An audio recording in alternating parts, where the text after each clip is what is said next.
I'm excited to. Wait a minute. Okay. Hey, today on the Archery Talk 101 podcast, we're going to talk with a yoga instructor to see how yoga can help you out in archery. Hi, my name is Roy Canterbury. I'm your host today with Archery Talk 101, and our guest today is Marie, and she's going to give us little tips on yoga. Marie, how you doing today? I'm good, Roy. Thanks for having me on. I'm very excited about this. Most people don't think of yoga and archery together, so this is fun. Yeah. So tell us a little bit about your background. So I have been loving yoga since 1997 myself. I was a practicing civil rights attorney for many, many years. And so I probably spent more time off my mat than on my mat for part of that time. And then one day I had a realization that with the help of my husband, that if I didn't start taking care of myself, we weren't going to have that fun retirement we'd planned for. And so it made me get back on my mat, and I started feeling really good. And I decided that I should bring this to other people because yoga was just such a wonderful feeling when you got done at the end of your session. And so I went to become a yoga teacher, and I've been doing that for 4 years now, and just loving it. Yeah, it all helps out, just a lot of it's probably mindset that you'll probably get into a little bit, earlier, and as far as some of the techniques that you can use. And what would you say probably the biggest advantage of taking yoga besides what you've already mentioned? Yeah, well, I think one of the biggest advantages is yoga is a really easy way to build strength and to be flexible. And what I like best about it is you don't need a whole lot of equipment. You roll out a mat and there you are. Your body weight is basically what you're using to build that strength. And so it's surprising how strong you become just doing all these poses. And the other thing that I like about yoga, though, is that you don't have to be those skinny girls on the magazines in order to get the benefit.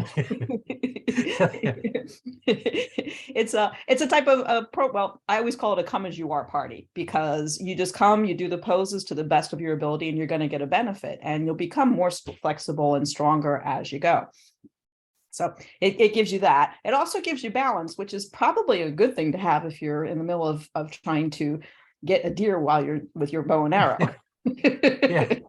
Or standing on a tree stand 20 feet up in the tree, you don't want to lose your balance. Now we're strapped in with safety harnesses, but still, when you fall off the tree stand, it can be a challenge to get back in. Yeah. We don't want to be doing that. And you can use it to focus on different parts of your body too. So as we know with archery, most of where you need your strength, or you're going to be building your strength, is your shoulders and in your back. That's the main part of the release and the hold. And so that's the other thing that's great about yoga. You can tailor it to work on those parts of your body. Although you might want to work on every part, again, back to the balance in your legs. You want to make sure your legs are good and strong too, so that you can stand up there on the tree stand and have better aim, because you're going to have a better core, a better balance between your legs. And the other thing I like about yoga too is you don't have to spend hours doing it.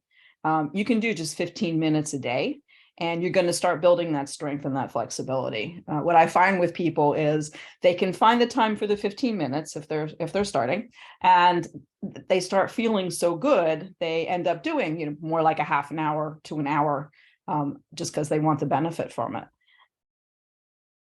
So, yeah, that sounds like good thing to work on. It's just a little bit at a time, and then go into a little bit more.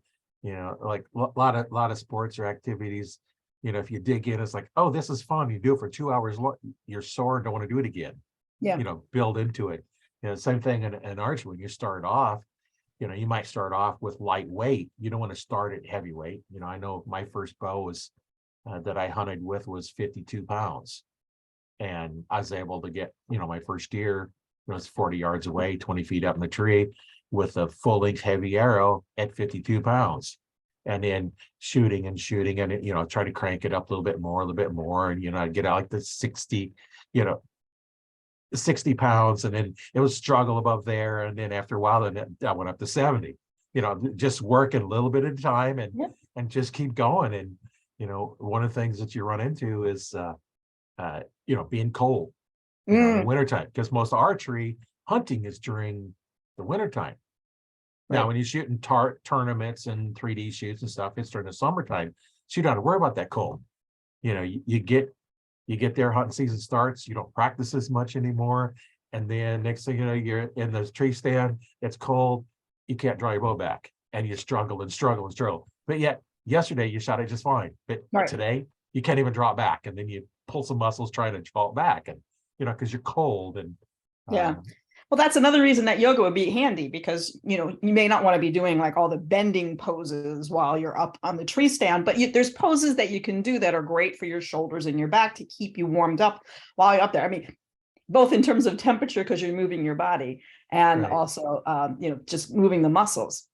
You know, you could do, ironically, tree pose while you're up there. So you'd be on one leg, you know, while you have your straps on, and reaching up and opening up your hip, stretching your shoulders and your back. You probably don't want to do some of the more intricate ones, but you could also do triangle pose, which is just literally your feet are just a little bit wider than hip distance, and you can reach and fold and strengthen it that way. You can even do some nice warm-ups. This is my favorite warm-up. Keep those shoulders going. And it also is good for releasing, because it's going to get your entire shoulder girdle. And just, you know, if you're not worried about scaring any deer off, just do some of that. Yeah. Now, for our listeners, they won't be able to see what you're doing. Okay. So maybe describe, you know, what you're doing with your arms. Sure. So you put your hands out in front of you, and then palms on your shoulders. And then you just, as you inhale, bring your arms back and around as best as you can, even with the tree stand in the way. And what you're doing is just rotating those arms around, and that's what's getting that shoulder girdle. And I usually start going backwards and then go forwards to get the full effect. You know, and head rolls are also something you can do while you're up there. Again, if you're not trying to scare the deer. You know, just simply drop your head and roll it around. So that way you've got, you know, your neck nice and loose, which is going to help, because, as you know, remember that old song, the head bone's connected to the neck bone. You know, if you keep the neck muscles nice and loose, then the shoulders are going to relax and the back's going to relax. Yeah. And then there's a number of poses that are really simple to do that you can just do even before you hit the road. So one of my favorite poses is a pose that's called cat-cow. And basically you are on all fours, and you inhale and you just look your head up, and you naturally arch your back. And then as you exhale, you pull your navel into your spine, and you kind of make an arch in your back like a scaredy cat, hence the name cat. And it's just one of the best yoga poses to keep your back nice and supple. It also gets the synovial fluid moving around. So it's also going to help you in terms of warmth when you're out there as well, because you got that warmed up. So that's a simple pose that you can do. And you can find these poses on YouTube. I mean, there's plenty of people who are doing them. Or you could join my Facebook group and see where I have them all done that I'm demonstrating. Another easy pose is a bridge pose, because that's going to get your shoulders and your back as well. And it's the same bridge pose that we did in, you know, gymnastics or just gym class as we were growing up. Nobody knew it was actually we were doing yoga, but it is a yoga pose.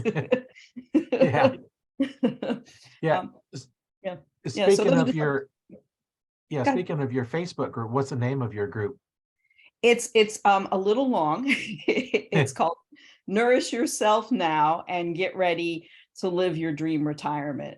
What I'm trying to do is focus on getting people healthy, so that when they retire and they want to take that trip where they can go hunting all around the world or just hiking, they're in the shape to do it. They're not sitting at home going, well, date night is the doctor's again.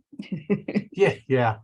Well, and for those, I'll leave a good link in the description to get there, make it a little bit easier, because try to remember and type all that in it can be a little bit of a challenge, but we'll just put a link in there so that you can do it, or they can contact you. And it might be easier just to contact me, because we're looking at changing the name of the group. So if they just, message me, I can give them all the information, and it's pretty easy. So that's probably a better way of doing it, Roy. Yeah. Now, how would they get a hold of you and message you? So on Facebook, I'm just Marie Sennetr Yoga. Okay, that makes it, nice and simple. Yeah. Just look for you, and we'll get you there, and they help you out. Yeah. I can see, maybe doing some of the yoga things before you left to go to your tree stand, especially like in a morning hunt. You're going to get to the tree stand early. before it's even legal time to shoot. I like to get there at least an hour before sunrise. That gives me Mhm. at least a half hour in a tree stand before it's even legal shooting time, or Mhm. something a little more. But during that time in front, I can, before then you can't shoot anyway. You're already moving in, getting in a tree stand, get up there and then do some of those exercises, Yeah, to help you could loosen you actually. up and get you going. Right. You can do a bunch of them. I mean, you can do a whole yoga sequence, because you're not worried about the deer at that point. So Right. you can go from cat cow into downward facing dog, where you push into your hands and your feet, and you get your bottom up so you look like an upside down V, and that's going to really be good for stretching your back and your shoulders and helping you relax. You could go from there into a dolphin pose, where you come down on your forearms and still keep your legs in the same place to give your shoulders just a little oomph.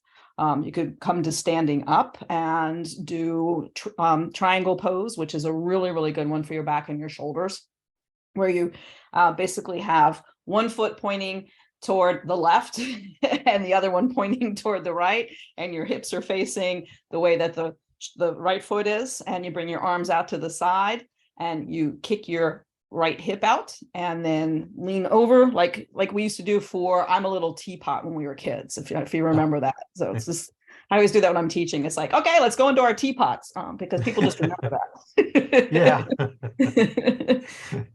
And Yeah. just that little bit would help. I don't know if you want to do bridge pose while you're out there, but cat cow would be fine. I mean, cat cow would be a Yeah. good one too. Yeah. I can see that would be something you could do before you climb up. If you have a tree stand you're hanging on, or a ladder stand, you could do that on the ground before you climb up. Yeah. And then once you're up there strapped in, of course, you don't want to be doing some of these if you're not strapped in a safety harness, because if you lose your balance and fall down, yeah, that's going to hurt. Yeah. Yeah. And, Yeah. and the deer will know you're there then. All right. Yeah, because you're gonna be screaming and hollering. But I can see some of those, like the shoulder exercise would be really good to do, when you're in the tree stand, once you get everything up there ready to go, do some of those, loosen that up so that when you do get a chance to draw back, at least you're warmed up. And, the Yeah. time I had struggled with it, I climbed up and just sat there, for a while, and didn't move or nothing. And, because once the sun starts getting shooting time, you don't move. Right. You just sit as still as you can, and you can move a little bit, but the deer can pick up that movement from quite a ways away. And so once you're in there, Yeah. so I could see doing a little bit before you leave to go, and a little bit once you get the stand, you may do some more. And once you're in the tree stand, do the shoulder exercises to help loosen them up. Some of us aren't real flexible in our shoulders anyway, Right. Right. so that would definitely help. Yeah, and what I like about the shoulder roll, we'll call it that, is that it literally gets every single muscle in your shoulder girdle. So they're all getting stretched and then relaxing, and stretched and relaxing. So it's one of my favorite things. I mean, anytime I've injured my shoulder, I immediately start doing that. Or if I've been typing all day long and my back is sore, that's like, I just go into those shoulder rolls and they're just fabulous. And in terms of getting, your rhomboids and your traps nice and loosened up so that you can shoot, it's one of the best, quickest things, and you can pop into it anytime. Yeah, and that's something that a lot of us don't think about. A lot of the archers don't think about. Being out in that cold and getting loose before you draw them, and a lot of us just grab the bow, draw back, and we should be, even in the summertime, at least loosening the shoulders and the back muscles up, to before you start drawing. Yeah. And when you're out hunting, your first arrow is the only one that counts. There is no practice shots. Right. It's that or nothing. Yeah. And I'd go to tournaments and stuff, go to 3D shoots or shooting target stuff, and they say, well, we got some warm-up rounds. Nope, I ain't doing no warm-up. I don't need any warm-up.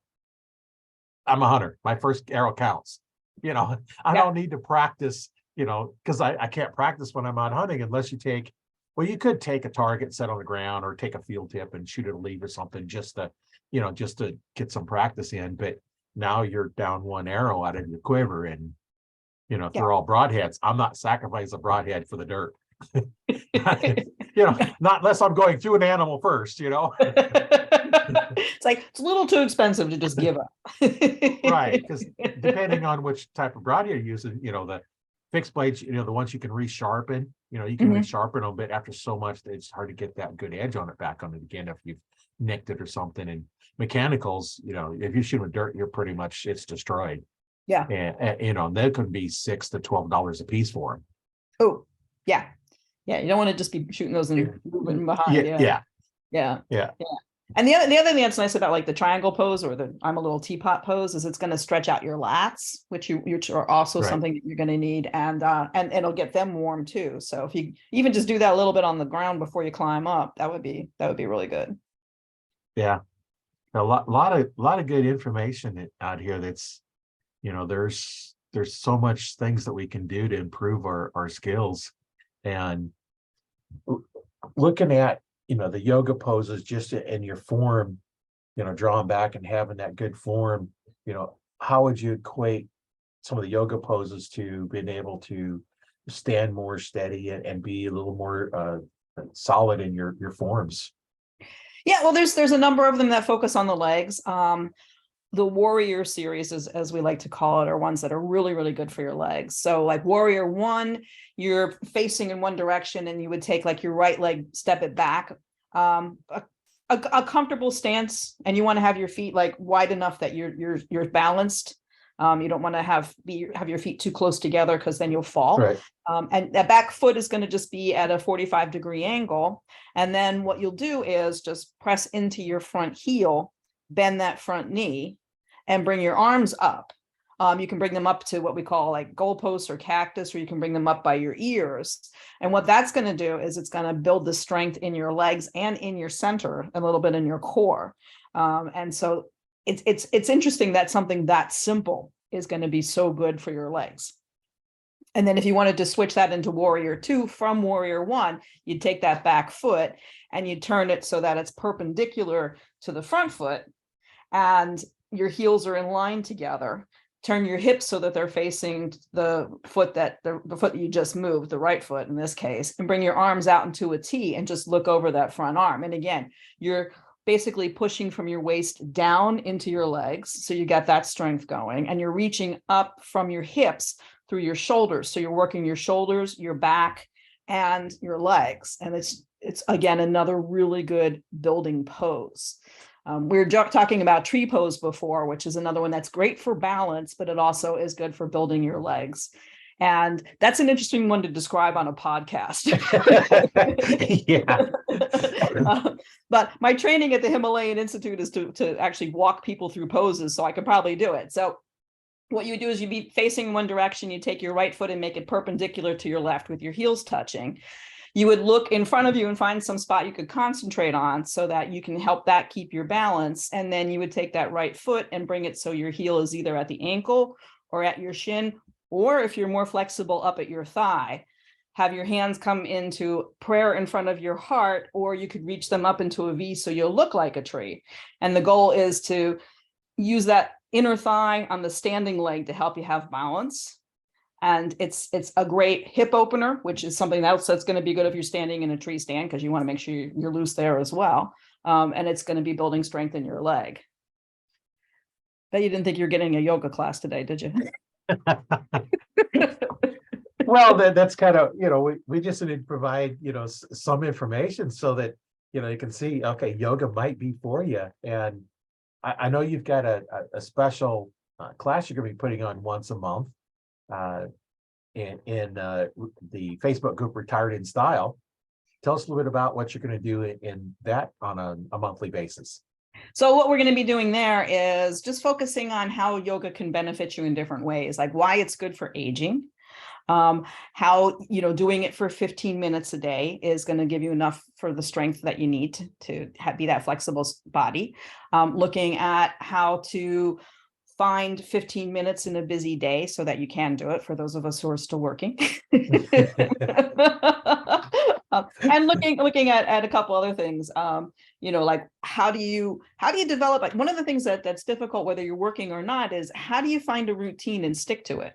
Right. Because we all say, oh, I'm going to go do this, especially now, right? It's the new year. I'm going to take care of myself and I'm going to go to the gym or whatever it is. And then we start and then we kind of lose interest, so how do you make that into a routine? How do you stick to it? And I like to say routine rather than habit, because habits are made to be broken. Routines are just what we do regularly.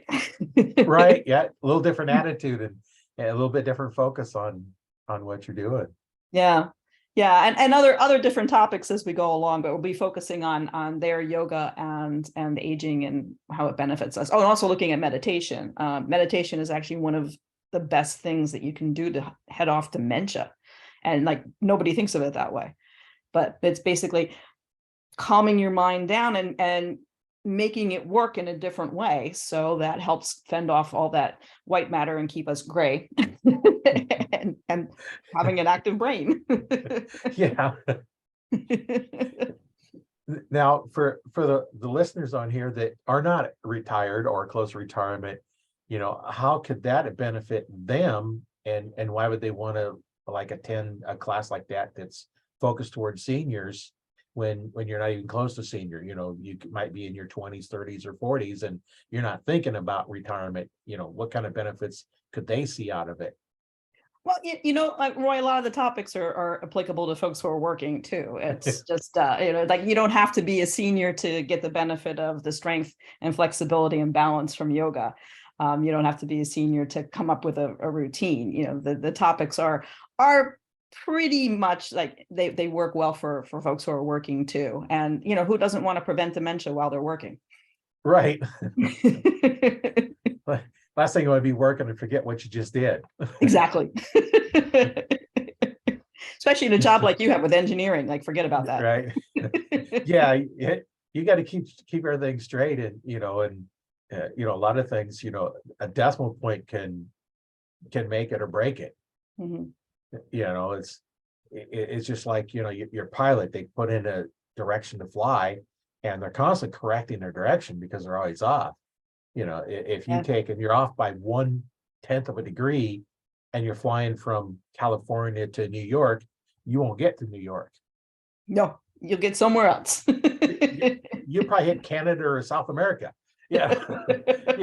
You're not going to get there. So you constantly have to go there. So the amount of detail and,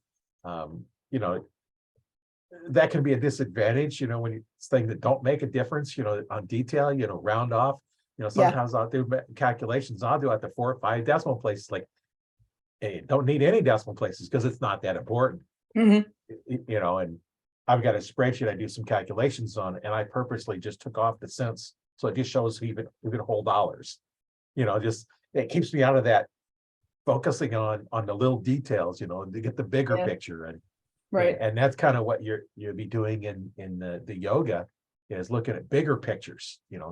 Yeah, because you look down the line and like we're talking now, like if you're doing yoga and you're exercising that part of your body by doing simple stretching and simple relaxing. And I think that's another key that I'd like to mention. Yoga focuses on both strengthening and relaxing a muscle, because what we've learned over the 5,000 years we've been doing yoga is in order to actually build, you need to relax. And that's a concept that we're not used to in the States a lot, in terms of like lifting weights and going to the gym. So that's an important piece too. And I'm talking about how meditation did dementia, and I forgot where I started. So where was yeah. We kind of get sidetracked, Yeah.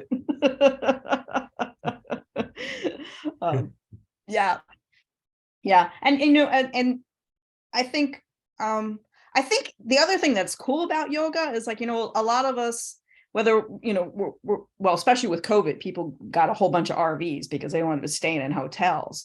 And yoga is like one of the best ways to stay in shape when you're in an RV. Just throw a mat in the trailer or whatever your vehicle is, and pull it out when you're ready to do some yoga first thing in the morning and by the water or whatever.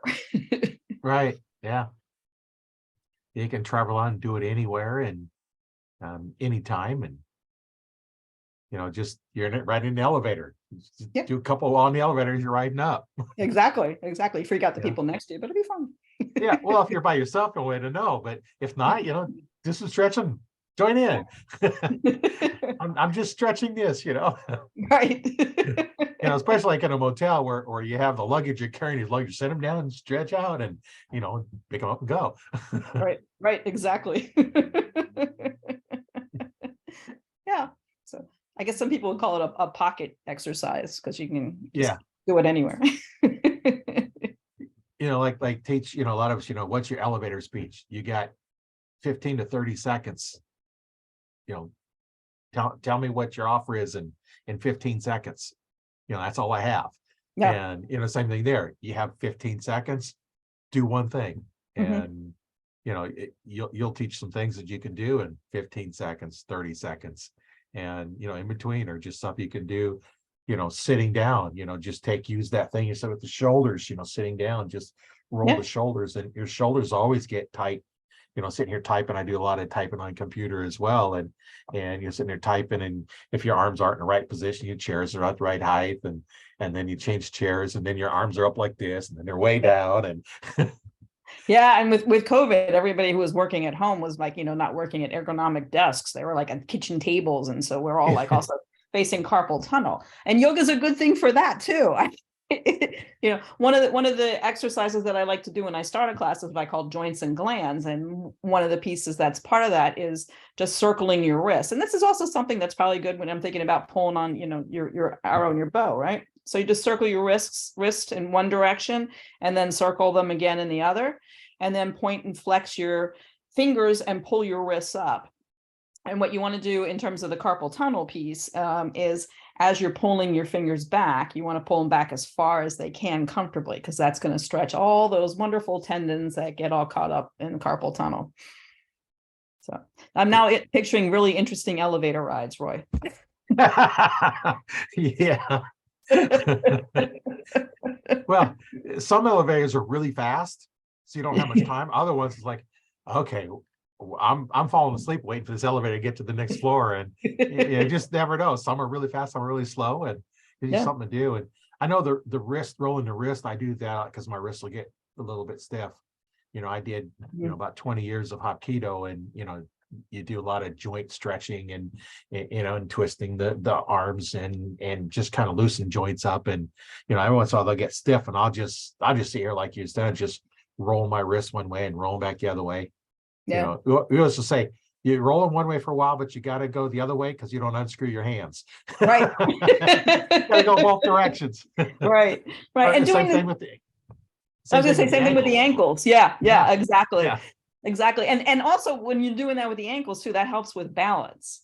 I lived in Iowa for a while, which isn't far from you. It was in Storm Lake. And and we had ice storms that were like ridiculous. And so I noticed that as I was doing those ankle exercises, I was a little more steady on all that ice.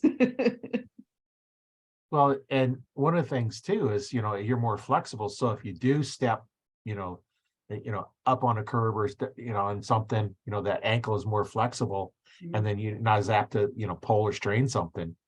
And, as bow hunters out in the field, we might walking along and all of a sudden we just step down in a little hole we didn't see. And, our toes hit the one edge and the heel drops in. And if you're not flexible, or wearing good stiff boots, you could twist your ankle, and then what do you do?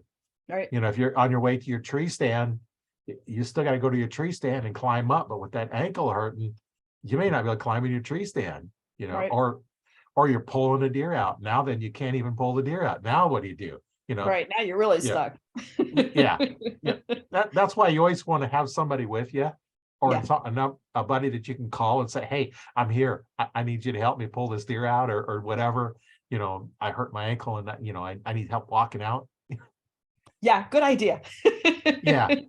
Well, and we've covered that, some of the safety things for archery. You always want to make sure somebody knows where you're at when you be back and where you're going. And, if something happens, they know where to go look for you. Yeah. And, last thing you want to do is be stuck out in the wintertime, not being able to walk out because you twisted your ankle or broke your ankle. Yeah.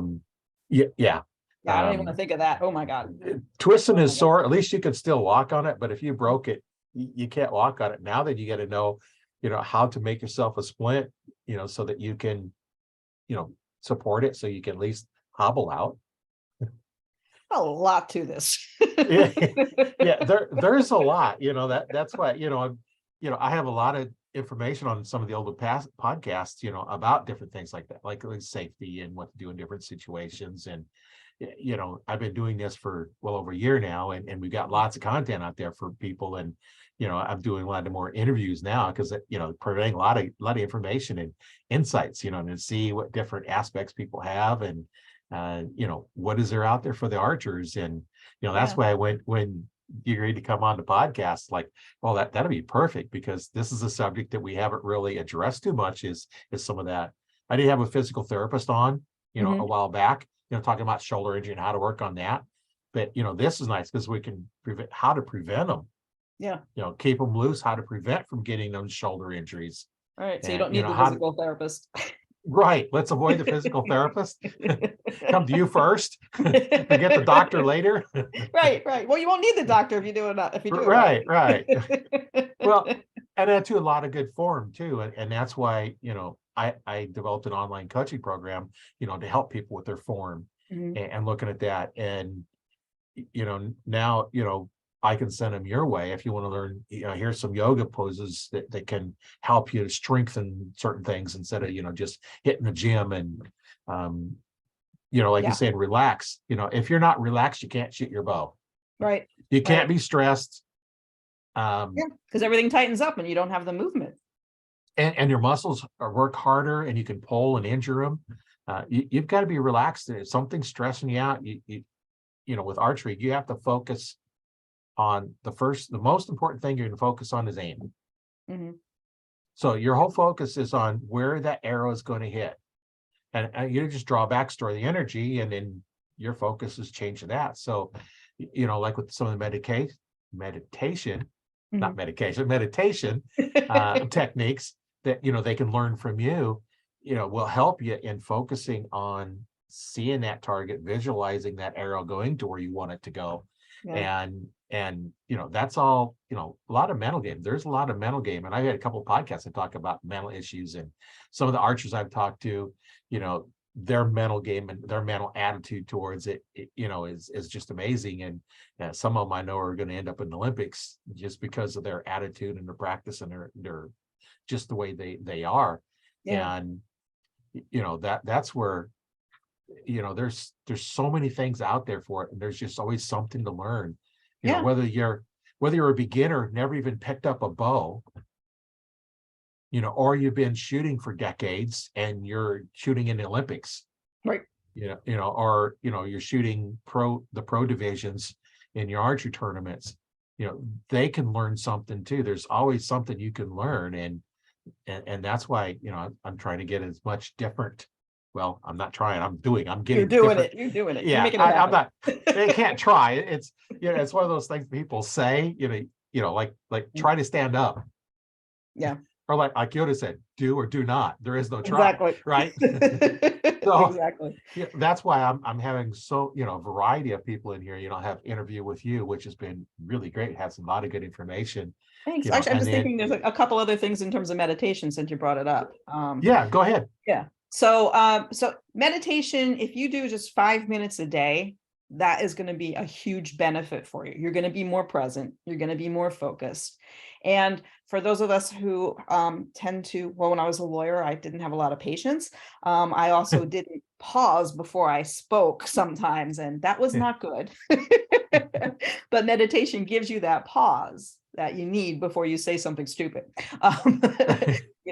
But it's going to help you zone in. And the other thing is, you know, like yogis are terrible. I mean, as a profession, we are just awful. We make people think you have to like be perfectly quiet and your brain has to be silent in order to get the benefits of meditation. And that is just bull, let me tell you, because it's not, first off, our brains are not going to be quiet unless we have been a yogi and sitting in a cave for 30 years. It's just not happening. It's not a realistic expectation.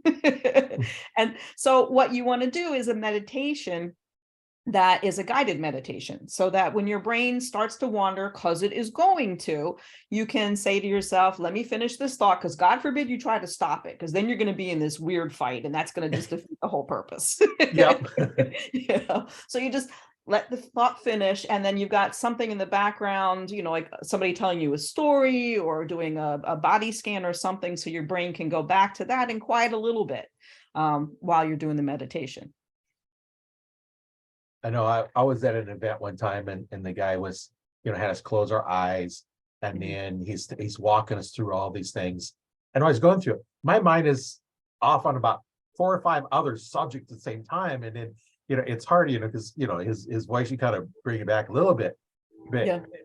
you're always going, some people's minds they just go all over, kind of like the, Yeah. the shiny object or the squirrel effect, it's like, Right. oh, here. And, I fight that a lot, it's like, oh, going here. And it's like, all right, sidetracked on here. And that's where, that might help on that. What would you suggest for people that have a mind like mine that constantly wanders around different subjects, looking here and looking here and going all over, how would you go about a meditation to I would help just that go out? to, yeah, I would just go to YouTube and pull up 5-minute guided meditation. And they've got a bunch of them. Some of them are very interesting. But there's like, meditation for energy, meditation for good morning, meditation just because. I mean, and meditation for world peace. God knows we need that, and just listen to that. And I've had days even still with doing 5 minutes of meditation, my brain is still going all over the place, but I'm actually aware of it going all over the place, so I'm still getting a benefit from the meditation because I'm focusing at least on that. If I can't get to what it is the lady's saying about floating down the river. Yeah. Yeah, and we forget that that's actually a benefit. I've actually solved some problems in my trials during that too, but that's a whole nother story. Yeah. Yeah. Yeah. And I just thought of something else too that's super beneficial. So plantar fasciitis is something that likes to attack us over the age of 40. It just, we've walked on those heels a lot. And walking in heavy boots, the heels are getting a little bit of extra attention, shall we say. Downward facing dog is one of the best treatments for plantar fasciitis or prevention of plantar fasciitis. And the easiest way to do downward facing dog is just to get on your hands and knees as what they call tabletop. Curl your toes underneath you and then push into your hands and your feet and come up. You're going to be basically lifting your bottom with your belly. And then once you get into that upside down V, you can bend one knee at a time, keeping both feet on the floor and really stretch that Achilles tendon. And when I actually went for my yoga teacher training, I had plantar fasciitis when I started, and a week later it was gone because we did so much yoga. Yeah. I know one of the things I used to do when I was, working at skating rink is, I'd stand, stretch those out. I'd stand there and I'd put my toe stop on one of the steps and just stretch it out. And, it sounds like that's the same thing you're doing, just stretching that tendon out. And Yeah. it definitely helps because there's times when I've stepped off a curb wrong and, ankle twisted and like, okay. Because it Yeah. was flexible because I constantly stretched it Yeah. and then, doing, I did Hapkido for about 20 years and, you were always, working with stretching and flexibility and, Yeah. loosening joints up because, yeah, for those that are listening, don't know what that is. It's an art where there's a lot of joint locks, arm bars, throws, grabs, very hard on your joints. Mhm. So Yeah. we go through a whole routine before we even start class of stretching and loosening up your wrists and your elbows and your arms and shoulders and getting everything all loose before we even start. Kind of probably the same stuff you're doing in yoga is just Yeah. it's more here's part of our warm-up routine. Yeah. And then because if you start in something like that and all of a sudden somebody throws you by locking your wrist, it's gonna hurt. Oh yeah. Oh yeah. Yeah, yeah. And the other thing with downward facing dog too is it's one of the poses that basically stretches every muscle in your body. It's deemed a resting pose, and when I first started doing, I'm like, how is this resting? My shoulders are killing me. And the trick is pushing into those hands and pushing into those feet, because then it becomes a resting pose because your body's in a position where everything's stretched and just lovely. So Yeah, it's one of my favorite stretches. yeah. Yeah, there's a lot of stuff goes on with just the mindset and what the body can do. It's kind of amazing, what we can do with our body. And I know, in Hapkido we used a lot of key techniques, which is basically your inner strength. Mhm. And it's amazing how what you could do One of them that we would used to do is I'd put my arm on your shoulder and then I'd use my key and I'd lock it out and then you couldn't bend the arm. Wow. You know, and it's just things like that. And I'm sitting here, no, I'm sitting here with the arm out there, locked out there, and I'm directing my key. Well, I'm thinking I can be talking to you and you're trying to bend my arm, trying to bend, and it won't bend. And, you know, there's a lot of things like that you can do. That's all just, you know, the mental aspects and learning how to develop those things. Yeah. And yeah. You know, we kind of got sidetracked into yoga and martial arts, you know, on the Archery podcast, but it all comes in together because, you know, a lot of the stuff I learned in martial arts and learned in becoming an archery instructor, I kind of merged them together. So I teach slightly differently because of the idea of putting the power directly to the target. Yeah. You know, that's I'm sure that makes you a more effective archer. Right. And, you know, one of the things, you know, we learned that in breaking boards, if you don't direct that force directly flat on the target, so you're perpendicular to it, if you're at a slight angle, a lot of times they don't break. And when you do that, you hit them with your hand, it hurts your hand. So you got, you know, if you punch a board and don't break, it hurts more than going through it. That makes sense. Yeah, that makes a lot of sense. I often wondered if that's what the case was. So I'm glad to have confirmation. Thank you. Right. As you're breaking it, it just breaks. You know, if you had to condition your hands and stuff for that. But, you know, it's the same thing, you know, with archery. If you're not doing a position right, you know, you're going to have other consequences. It's going to affect one thing, it's going to affect something else. Yeah. And that's where I can see where yoga might help you learn what your body is doing. Yeah, you definitely are more in tune to your body with it. And you know, you become more in tune to what muscles doing what too. So that comes in handy as well. And you also learn adjustments in a very simple way. Right. Yeah. It's just like one of the things that I was learning back tension release, they had us shooting with our eyes closed. You know, now we're only about 2 feet from the target. So, you know, we could just lean forward, grab the arrow and pull it out. So we'd have to worry about it. It was like 20 of us, you know, along the backstop shooting. And it's amazing learning the technique and how to feel that surprise release with your eyes closed. It's like, oh, that's what they're talking about. Open your eyes. You can't do it no more. Yeah. So you keep closing your eyes and then open them up. And eventually you can open your eyes. No target to aim at. It's just a blank backstop.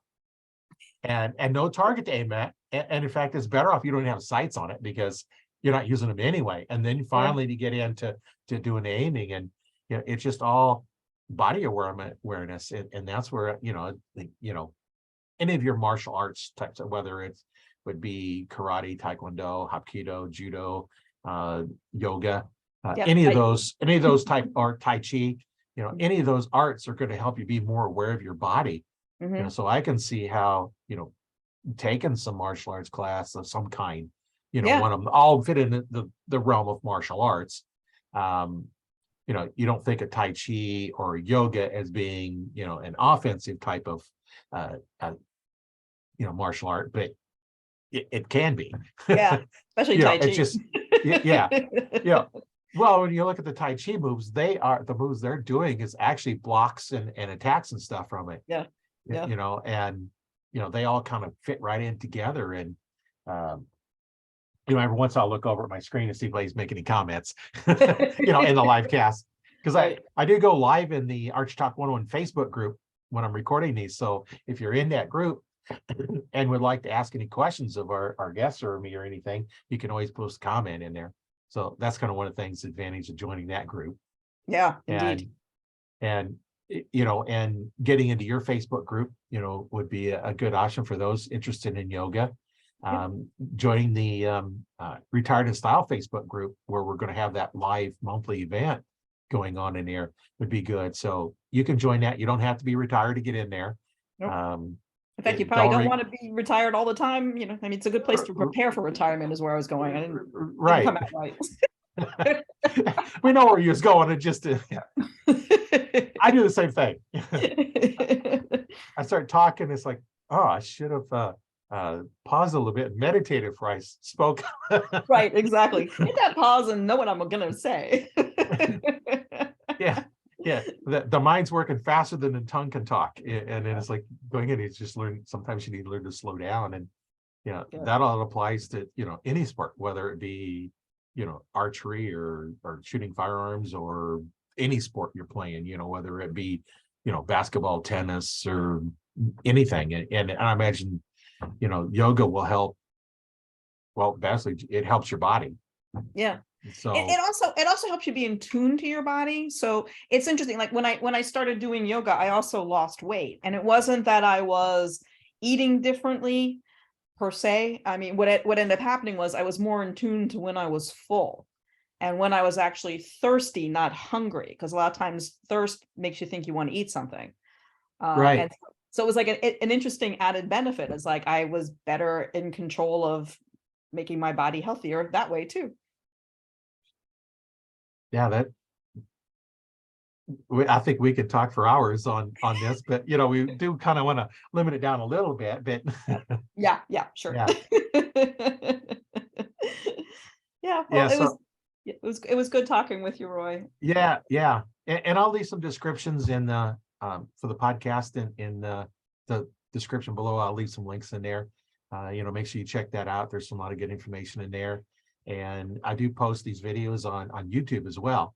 So you can always check them out there and see what's going on there, and of course, live in the Facebook group. So yeah, if you're interested in that, just get a hold of me or Marie, and we can help you out and get you going on a little bit better. If you want to get your body in a better shape, talk to her. If you want to learn your skills, talk to me, and we'll make you that archer that has a desire to go to the Olympics and makes it. That's something, because I have some friends that have been over there and shot in the Olympics, and even just shooting some of there's some really big shoots, here in the States that are really good. And it sure be nice to be able to, personally know somebody or help, or better yet, help somebody get there. Yeah, indeed. Indeed. 'Cause my goal is to teach how to shoot better than I ever could. My goal is to teach somebody how to be a better yogi than me. Yeah. Yeah, and that's what it's about. It's like, you got to pass on your secrets.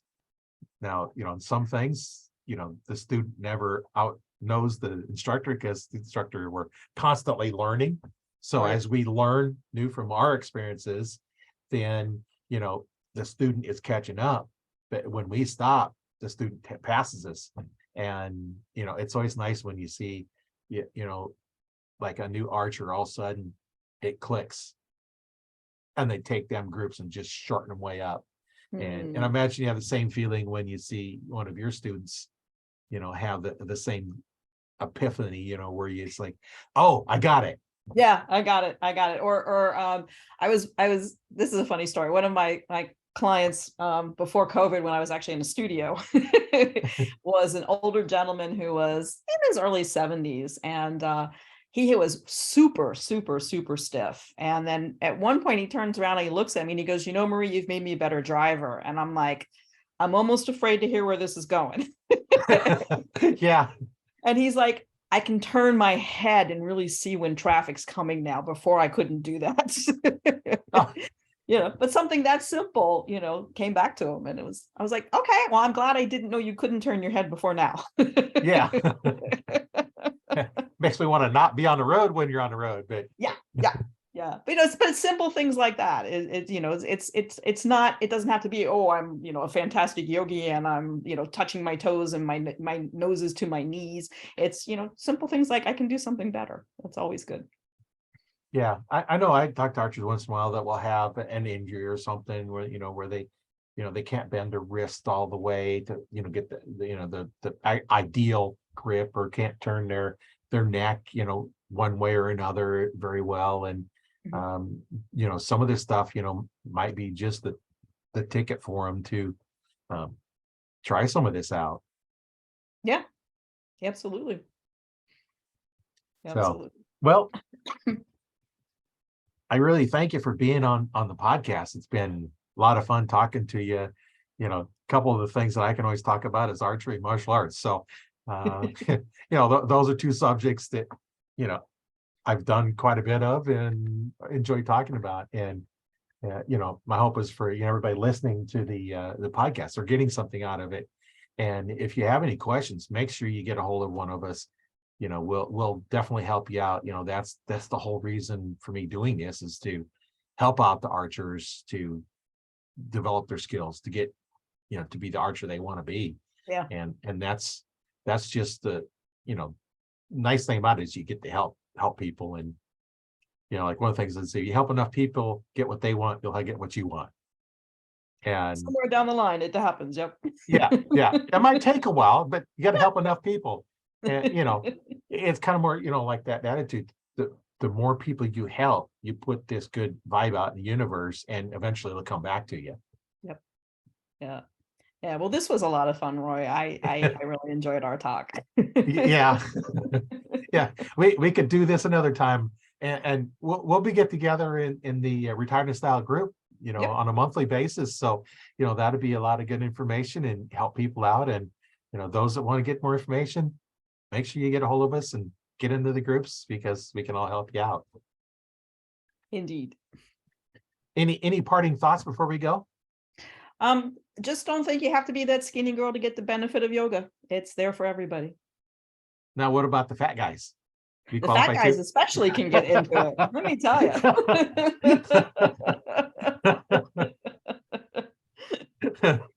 I just don't want to leave the guys out, Yeah, no, you can, whatever shape, size, sex you are, you can definitely do yoga. Yeah. Well, my name is Roy Canterbury. I've been the host today on Archery Talk 101 with our guest Marie, and we'll see you next time in the next podcast. Thanks for joining us.